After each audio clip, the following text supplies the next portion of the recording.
Bonjour, je vais vous présenter dans cette vidéo l'espace documentaire de Neo.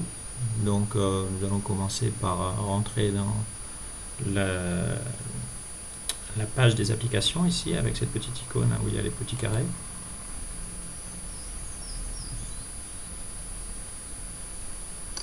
Donc on va retrouver ici l'espace documentaire.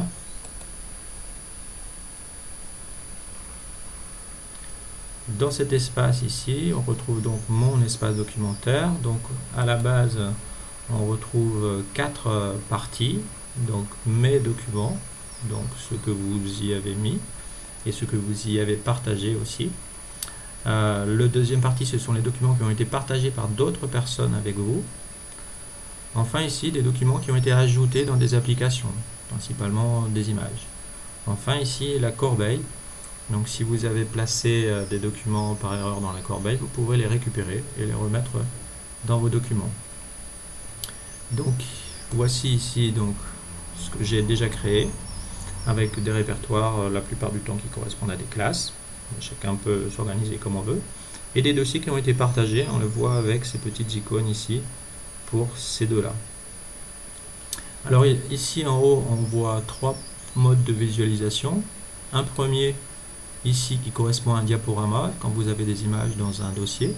Donc là on ne voit rien puisque ce ne sont pas des images. Ici celui que j'avais tout à l'heure avec de grandes icônes. Et enfin le troisième par liste. Donc là vous pouvez les classer ou par titre, par propriétaire, par date ou même par taille. Donc voilà pour la présentation générale. Donc ce que l'on peut y faire évidemment ce sont placer ces documents et ensuite les partager. Donc c'est le gros avantage par rapport à d'autres systèmes extérieurs comme Dropbox ou Google Drive par exemple. Vous pouvez facilement évidemment l'utiliser, plus facilement que celui-là, mais au niveau du partage avec les élèves, ça peut être assez compliqué pour pouvoir le restreindre, gérer les autorisations. Ici, tout ça sera créé et géré par le lycée. Donc faisons un test ici dans mes documents. On va tout d'abord créer ici un dossier.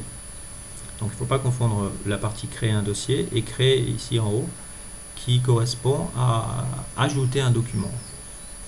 Donc je suis dans cette partie basse, créer un dossier.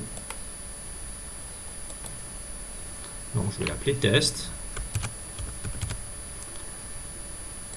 Voilà. Donc il apparaît dans ma liste ici. Donc si je clique dessus, donc, ici on clique sur le nom. Là on voit que je suis dans le dossier et que ce dossier est vide. Donc il faut maintenant placer des informations, placer des documents dedans. Donc la première possibilité c'est d'utiliser le bouton créer. Il me demande de parcourir mes fichiers. Parcourir. Je vais choisir ici l'EDT, là, un emploi du temps, qui est une image. Je l'ouvre. Comme c'est une image, on me propose de choisir sa qualité pour avoir un fichier plus ou moins important. Donc je peux le faire en déplaçant ici le curseur. Donc là je vais le remettre ici à peu près au milieu.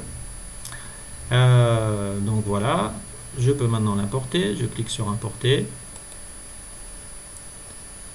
On voit ici la petite icône qui me dit que c'est terminé. Terminé, comme je n'ai pas d'autres fichiers. Voilà. Donc mon image est ici. Je peux la visualiser. Et si je clique sur ce bouton, je peux aussi la télécharger. Donc là par exemple je clique et on va voir le téléchargement qui se produit en bas de mon navigateur. Voilà. Donc on va enlever ça. Une autre possibilité, je retourne donc dans mon dossier test ici. J'aimerais rajouter un document. Donc en utilisant la fonction glisser là, des navigateurs, par exemple je vais prendre ma progression.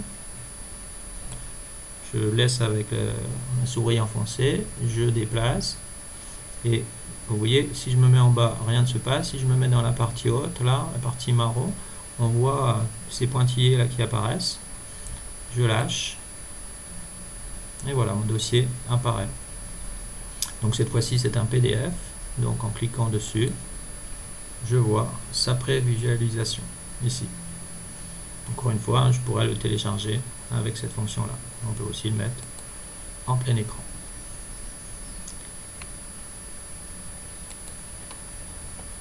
Donc, pour créer un dossier, créer des documents, placer des documents, donc on a vu tout cela.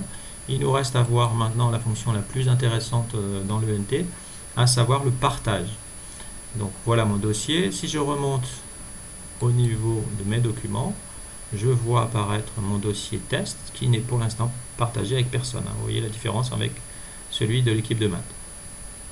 Donc je clique sur cette petite icône, apparaît en bas donc différentes possibilités, commenter, partager, renommer, etc. Donc moi ce que je veux vous montrer c'est partager. Donc on nous prévient que lorsque l'on partage, on partage et le dossier et tout ce qu'il va contenir. On continue. Donc pour l'instant évidemment il est partagé avec moi, mais je peux évidemment le partager avec d'autres personnes. Donc là par exemple je vais le faire avec Valérie Camargo. Donc je commence à écrire son nom. Apparaît maintenant Valérie Camargo.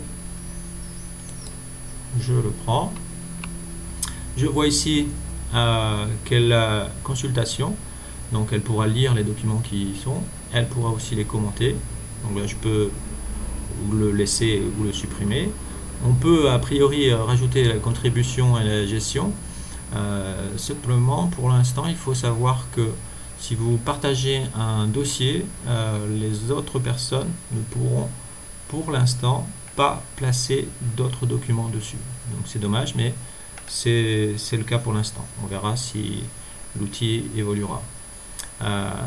Mais on peut aussi le partager avec d'autres personnes, des groupes de personnes, des classes principalement, mais on peut choisir d'autres personnes séparément. Là je vais essayer de le partager avec la troisième A. Donc quand je tape 3, je vois déjà quelque chose, mais c'est pas satisfaisant, il faut aller plus loin. Donc troisième A. On fait attention, hein, il y a les personnels, les parents, les élèves, les enseignants. Moi je veux partager avec les élèves, ici. Donc tous les élèves du groupe classe 3e A, consulter, commenter. Je ne veux pas de commentaires, donc j'enlève cette icône. Donc voilà, le partage est terminé. Je vois ici que l'icône a changé. Donc normalement, hein, on pourrait continuer comme ça, travailler sur ce que l'on veut. À un moment donné, vous changez le partage. Vous revenez ici, partager, continuer. On attend un tout petit peu que le partage soit présent. Voilà, il apparaît. Donc je vais enlever ces partages-là, comme je suis dans un fichier de test, dossier de test, pardon. Voilà. Ici, on voit que mon dossier n'est plus partagé.